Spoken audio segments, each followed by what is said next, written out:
사랑하는 여러분, 오늘도 이 새벽에 나오셔 또 하나님의 귀한 말씀 앞에 서시는 여러분들을 환영하며 또 사랑합니다. 이 말씀을 통하여서 하나님의 귀한 마음을 느끼고 돌아가시는 저와 여러분들이 되셨으면 좋겠습니다. 예전에 제가 참 즐겨봤던 만화책이 있습니다. 그 이름이 굉장히 강렬합니다. 도박 묵시록 카이지라는 만화책인데요. 이 만화책의 제목이 강렬하고 사실 그렇게 멋진 그림체는 아닙니다. 그런데 이 만화책을 즐겨봤던 이유는 그 안에 담겨져 있던 내용들이 참 많은 것을 생각하게 했기 때문입니다. 이 책을 가지고 이 책 안에서는 사람들의 안에 가지고 있는 깊숙한 그 뿌리 깊은 죄악의 모습들을 마주하게 되며 도박에 빠진 사람들이 얼마나 비참한 결말들을 맞이하게 되는지를 생각해 볼 수 있습니다. 특별히 인상 깊었던 장면이 있어서 다시 한번 확인해 봤는데요. 건물과 건물을 잇는 그 외나무 다리를 건너게 하는 도박을 진행하던 중에 그 만화책에서는 이런 대사가 나옵니다. 사람은 좋든 싫든 그 시간에 인생의 많은 부분들을 사용하고 있고 자신의 존재 그 자체를 돈으로 바꾸고 있는 거야. 즉 사람은 모두 목숨을 걸고 돈을 벌고 있다. 다만 깨닫지 못할 뿐이다 라는 대사가 나옵니다. 사실 우리들의 삶을 순간 놓치게 되면 세상이 따라가는 방향과 그 걸음들을 함께 걸어가며 그리고 마치 그러한 삶을 살아가지 못하는 내가 뒤처지는 것처럼 느껴지며 그런 삶을 살아가고 있지 않는 나는 소외되는 것처럼 느껴지기도 합니다. 요즘 저희 아들 다윗이가 학교에 가는 것을 좀 싫어합니다. 특별히 목요일에 학교를 가는 것을 싫어하는데요. 목요일 아침에 학교를 갈 때마다 힘들어서 가기 싫어합니다. 그 이유는 바로 영어 수업이 있기 때문입니다. 아들은 계속해서 이야기합니다. 자기 말고는 다른 친구들은 다 영어를 잘한답니다. 그리고 그 안에서 위축되고 있는 아들을 볼 때마다 우리도 학원을 보내야 하는가에 대한 생각들도 많이 합니다. 영어 학원을 보내면 우리 아들의 삶이 불행하지 않고 행복해질 거라고 느껴지고 마치 학원을 보내야지만 제 아들의 인생이 좋아질 거라는 생각을 하게 됩니다. 그러면서 제 안에서 깊숙한 곳에서 어떻게 해야 될지 고민하고 있는 부분들을 보게 됩니다. 어느 순간 우리들의 기준이 또 우리들의 삶이 하나님의 말씀에서 나오는 삶과 그런 삶을 따라가고 이야기하는 것과는 달리 세상을 따라가고 있고 세상이 원하는 방향대로 또 세상이 따라가고 있는 방향대로 가야지만 행복하고 그래야 될 것 같다라는 압박감을 느끼고 살아갑니다. 이러한 부분들은 단지 돈에 대해서 또 자녀의 교육에 대해서만이 아닙니다. 오늘 말씀에 나오는 사랑에 대한 부분 역시도 우리는 너무 많은 순간 우리는 세상에서 말하고 있는 사랑의 진리다라고 여기며 살아가게 됩니다. 오늘 말씀에서 나오는 여인이 있습니다. 6절에서 9절까지 어리석은 젊은이가 등장하죠. 그리고 그가 음녀에게로 찾아가는 장면이 묘사되고 있습니다. 이러한 바탕으로 10절 말씀에서는 이렇게 말하고 있습니다. 함께 10절 말씀 같이 한번 읽어보겠습니다. 10절입니다. 시작. 그때에 기생의 옷을 입은 간교한 여인이 그를 맞으니. 그때에라는 단어로 시작합니다. 그런데 그때에라는 단어는 그런데 봐라라는 뜻입니다. 즉 이러한 어리석은 젊은이가 음녀를 찾아가는 장면 속에서 이제 조금 더 구체적인 상황을 표현해 줍니다. 그때 등장하는 여인이 있습니다. 그 여인은 기생의 옷을 입은 간교한 여인이라 소개합니다. 그런데 사실은요, 이 여인에 대한 설명들을 아래 쭉 보시다 보면은 이 여인이 기생으로 자신의 몸을 팔고 있는 여인이 아님을 알 수 있습니다. 그 여인이 19절에 보시면 남편이 있다라고 이야기도 하고 있고요. 16절, 17절에 보시면 자신의 침상에 애굽 무늬의 이불이 펴 있고 모략과 침향과 계피를 뿌렸노라 하면서 자신이 가지고 있었던 부분들 갖가지 좋은 것들을 소개합니다. 지금으로 말하면 내가 명품백을 갖고 있다. 우리 집에는 유명한 스포츠카가 있고 우리 집은 한강뷰다 이러면서 자신이 가지고 있었던 그런 모습들을 자신이 가지고 있었던 것들을 소개하고 있는 부분입니다. 그런데 왜 기생의 옷을 입고 있을까요? 부자 상인의 아내인 자신의 정체를 숨기고 싶은 겁니다. 그리고 그 여인을 소개할 때 간교한 여인이라 말하죠. 간교하다라는 것은 그녀의 마음과 생각 속에 그런 간교함이 가득 차 있는 것을 이야기합니다. 그리고 그를 맞이합니다. 그녀의 행동은 이제 더욱더 거침없어지기 시작합니다. 12절에 보시면 어느 때에는 거리, 어느 때에는 광장, 그리고 모퉁이 밭에 서서 사람들을 기다리고 있습니다. 왜 기다립니까? 유혹하기 위해서 기다리고 있습니다. 13절에 드디어 젊은 이를 만나게 됩니다. 그리고 그를 붙잡고 입맞추며 부끄러움 모르는 얼굴로 그에게 이렇게 이야기합니다. 우리 한번 14절 15절 말씀 같이 한 목소리로 읽어보겠습니다. 14절 15절입니다. 시작. 내가 화목제를 드려 서운한 것을 오늘 갚았노라. 이러므로 내가 너를 맞이하려고 너와 내 얼굴을 찾다가 너를 만났도다. 갑자기 그녀의 입에서 화목제라는 제의적인 용어가 나타났던 것이 굉장히 이상합니다. 화목제라고 했을 때는 레위기 3장 또 7장에 등장하는데요. 이 화목제는 하나님과 또 동료 이웃과 동료 예배자들과 갖는 교제를 강조하는 제사입니다. 근데 그녀의 입에서 나오는 말은 바로 이 화목제를 드려서 서운한 것을 오늘 갚았다 말하면서 내가 너를 위해서 찾아다녔다라고 말합니다. 이 여인이 이방 종교를 믿고 있었던 이방인인지 아니면 진짜 그가 하나님께 화목제를 드리고 있었던 건지 정확하게는 알지 못하지만 만약 그가 정말 하나님께 예배하고 있었다면 이 여인은 화목제의 의미조차를 기억하지 못하고 또 진정한 공동체도 모르며 하나님께 드려야 하는 거룩한 부분들을 더럽히고 있는 모습들을 우리는 보게 되는 겁니다. 그리고 이렇게 하는 이유는 내가 너를 만나기 위해서고 이제 내가 너를 만났다 말하고 있는 거죠. 이 간교한 여인은 그 젊은이를 이젠 구체적으로 유혹하기 시작합니다. 자신이 가지고 있는 것을 말해주기 시작합니다. 내 침상에는 요와 애굽 무늬의 이불이 있으며 모략과 침향과 계피가 뿌려졌고 있다고 말합니다. 그녀의 모든 관심은 이제 그 어리석은 젊은이와 함께 어떻게 하면 시간을 보낼까, 어떻게 하면 그와 잠자리를 가질 수 있을까에 대한 생각으로 가득 차기 시작합니다. 그러면서 그녀는 18절에 그에게 이렇게 이야기하죠. 오라 우리가 아침까지 흡족하게 서로 사랑하며 사랑함으로 희락하자. 자, 여러분, 이 여인은 바로 이것이 사랑이다라는 것으로 이야기합니다.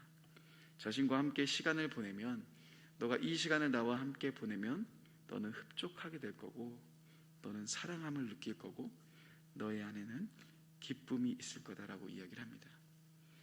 이 사랑의 시간을 보내면 우리가 영원히 행복할 것다라 같은 그림을 그려주고 있습니다. 그런데 사실 세상이 우리들에게 말하고 있는 부분들도 이와 흡사합니다.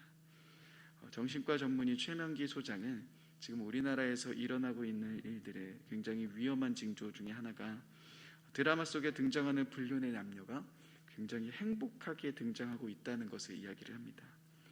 불륜의 상대자는요, 항상 자신의 배우자보다도 사랑스럽고 멋지고 자신의 모든 상황을 이해해 주는 것처럼 그리고 있으며 그렇기 때문에 두렵기는커녕 그 안에서의 관계가 더욱더 당당해지며 그 남녀 주인공은 오히려 더 행복한 결혼 생활을 할 것처럼 그리고 있다라고 말합니다. 하지만 현실은 그럴까요? 그렇지 않다라는 겁니다. 불륜의 7가지 사이클이 있습니다. 첫 번째는 호감으로부터 출발합니다. 서로에 대한 호감으로부터 출발하고 그 호감은 열정으로 변하게 됩니다. 또한 이 열정을 통해서 그들은 망설입니다. 이것이 진짜 맞는 관계인가? 라는 망설임 속에서 다시금 다짐하죠.